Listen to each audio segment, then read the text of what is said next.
How to style a giant bat skull in your bone collection. Part 4. Light it up. These skulls are 3D printed in resin, and light can pass through them with a gentle glow. First, we'll try a simple battery-powered candle placed behind the skull.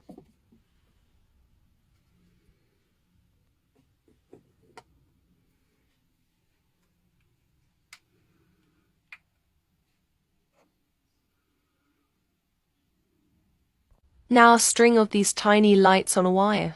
Just leave it all rolled up and pop into the inside of the cranium.